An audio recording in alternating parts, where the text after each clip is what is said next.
Hey folks, it's Patriot Nurse. I wanted to speak to the nurses here in this video and talk about our Florence Nightingale pledge and really kind of give a little bit of encouragement to nurses in this. So if you're not a nurse, then please share this with the nurses in your life, particularly those who are perhaps struggling right now with whether or not to capitulate to unconstitutional demands to roll up their sleeves. So I hope that you'll stay with me for this. I want to try and just shoot straight with you and just give you perspective on how following my conscience and how not being willing to compromise has ultimately ended up in my good. And I'll share this with you from my own perspective. So the first thing, the Florence Nightingale Pledge, which many of us have taken, was codified in the late 1890s. This was decades before the existence of the FDA, the CDC, the NIH, any of these alphabet soup organizations that now have become unelected bureaucratical tyrants, right? These unelected bureaucrats, which now have inserted themselves into our lives to the point where they're making it so difficult for nurses and healthcare providers who value critical thinking and also their civil rights, making it so difficult for us to even be employable at this point. But I want to highlight something about the Florence Nightingale Pledge. In the pledge, which I took in the mid-2000s, dating myself, it says, "I will not knowingly take or administer any harmful drug." That's one of the passages that I promised and pledged myself to. And I'm the type of person that I take my pledge very seriously if I give my word on that. It's how I was raised and how a lot of us were raised. But I want to ask you something. This pledge was codified in the 1890s, decades before there was any regulatory oversight alphabet soup organization. Anything that would, give us the stamp of safe and effective, right, ladies and men? So who then is responsible for determining whether or not a medicine or drug is unsafe? I will not knowingly take or administer any harmful drug. Who is responsible for making this determination? You are. I am. The lone nurse and her own good judgment, his own good judgment, we are responsible for making this determination, according to the pledge as was codified. And why is this? Because we are the frontline healthcare providers. We are swimming ahead of the research in many cases, particularly in cases like what we've seen this year, when the people who show up to work are the ones who are basically forming the data pool for outcome and what works. And do we put people on their stomach? Do we not? Do we do infusion therapy or not? Ladies and gentlemen, we are the front line. We are the ones who are best equipped to determine these things, and particularly for ourselves. There's no way that we can advocate for informed consent for our patients if we ourselves are coerced and are bullied / emotionally and verbally abused into violating our consciences. And I cannot accept that as a rational and safe working environment. So you want to talk about OSHA? That's not a safe working environment where a person is coming in to be emotionally and verbally abused every day that they're there. We're having their cohort gang up against them and isolate them for their personal beliefs, for their political beliefs, for their beliefs on civil liberties. Many of us have elected not to roll up our sleeves due to lack of evidence, due to lack of long-term studies, and also due to personal concerns about the constituents that comprise the key ingredients in the big V. So when it comes right down to it, I am honoring my oath. I am honoring my oath to the highest degree. I will not knowingly take or administer any harmful drug. This pledge existed long before there was any oversight, and the reason for it is because it requires that the nurse evaluate in front of him or her what is good and beneficent and what is maleficent and bad and wicked and evil or not positive for the patient himself or herself. So nurses, use your own good judgment on this and listen to yourself and listen to your gut. How many times, ladies, I keep saying ladies because overwhelmingly it's a female profession. How many times, ladies, have we been in a situation where a patient had the sick eyes and you knew long before they coded that something was wrong? Or for those of you who worked L&D like myself, in the midst of a labor, this ain't gonna go well. Or you've got a feeling that this baby's going to crash on you, NICU nurses. Like, we know, and we have an instinct about these things. We have an intuition about these things that deserves to be recognized for what it is. It is a form of wisdom, and it is a form of insight. And I think it deserves to be honored as such. It is a key component of our development as nurses, listening to this insight, listening to this intuition. And I'm not going to violate my own conscience by ignoring it. And I can tell you personally, the times in my own professional practice where I did try and quell that intuition, it didn't have good results. But I want to share with you also just a little bit of story from my own personal life, right? Because, and I don't talk about my personal life a lot online for various different reasons, because people are strange. People are strange. They really are. But there have been multiple instances in my professional career as a nurse where I took a stand and it cost me. And one particular instance that I'm thinking of, I left a job that I wanted very much. It was my dream job. And I left it after spending thousands of dollars on getting my certs, my education, etc., in order to be spooled up and ready for this job. And so, just as I was getting into the job, I was presented with a situation that was so vile in the egregious ethical violations that ultimately I ended up leaving.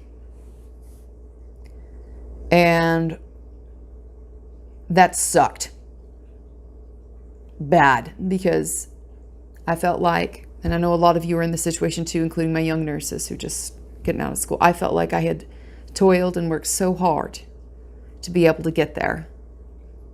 But I prayed about it before I left, and I consulted wise people, spiritual leadership people whose counsel that I valued. And then I also consulted other nurses whose clinical prowess and whose professionalism and practice I looked up to and admired to. And the conclusion was like, there's no way I can stay in this. Absolutely not. So I left. And ultimately, God worked it for my good. But also, there was another instance where I was confronted with, to make a long story short, this channel. This channel became a sticking issue. And not, God forbid, not from my professional practice, because in every place that I've been, every single place that I have worked, let me make sure that's true. Yes, every single place that I have worked, I've consistently been at the top in customer service. Patients love me, and the reason for it is because I care for them. Like so many of you, so many of us do. Like, we care for our patients, like our families. That's one of the reasons why nurses burn out, is caregiver strain.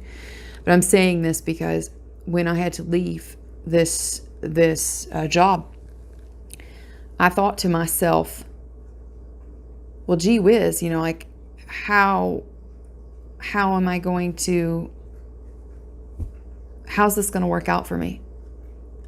The Lord made a way. The Lord made a way for me. And I say this as an encouragement, y'all, because right now a lot of people are facing down the lions. And they're facing down, do I throw away a career, the perception of throwing away a career? Do I make these choices and stand on principle that are going to result in it stinging? And having savings obviously makes it helpful to be able to not be in a position of need. But also, let me say this, friends. If you are coming at this from a position where you are sincerely convicted in your faith and you have taken this before the Lord in prayer, particularly in a state of fasted prayer, and I will encourage you to do that if it's medically permissible for you to do so. If you are in a state in your heart where you know that this is not right for you, and that not only is it wrong from an ethical level to try and to coerce people into doing this, but also from a scientific standpoint, but moreover from a biblical standpoint, for those of us who are very concerned about some of the constituents that comprise the ingredients in these. If you are in your heart convinced that this is not right for you, and you submit this to the Lord in prayer and you give it to Him, I can testify in my own life that I have seen him work miraculous things. And it may be, I'm just throwing this out there, it may be that you go on a career change. It may be that you change specialties. It may be that you do something completely different. I will tell you, I have been so thoroughly disgusted with the way that the medical industrial complex has gotten in and destroyed good quality healthcare in the United States over the past 10 years. I can't even recognize the profession from what it was when I graduated in the mid 2000s. It is unrecognizable to me. You know, the fact, like when we go into a room, we turn our backs on a patient and we click, click, click and sign in and click, click, click, click, click. And then, oh, how are you? How are you doing? How's your pain on a scale of 1 to 10? Like this is not care. This and this and this is care. And we have gotten so gutted of our human interaction that the profession is really, we are facing a crisis of who we're going to be. And I choose to be the woman that God made me to be. I choose to be the person who holds on to the essence of what made them want to be a nurse in the first place. I will not allow my empathy, I will not allow my conscience to be gutted in order to follow lockstep with a Politburo. I won't do it. But our strength comes not from ourselves, ladies and gentlemen, nurses, healthcare providers. Our strength don't come from ourselves. If you are submitted to the will of God and you are walking in accordance to his word and you listen to his voice, let him who lacks wisdom ask of God, who gives to all men generously without reproach. He will show you the right way to go. I thought about this the other day. It's in Jeremiah. It says, go and seek and find, stand on the road and search for the ancient path, find the way therein, and you will find rest for your souls. So I was asking the Lord the other day, like, Father, what is the ancient path? Like, how would you have me walk in this ancient path? I encourage you to open up your conversations and have a conversation with God. Like, really, really, in the quiet spaces, talk to him. And search it out for yourself, right? Work out your faith. Work out your faith on this. Like, where are you going to stand? It's like getting your stance before you're about to throw a punch. Like, work out your stance, right? How are you going to stand? How are you going to withstand these things? Because you know the enemy's going to, throw at you. You got to be able to duck and then. So work it out.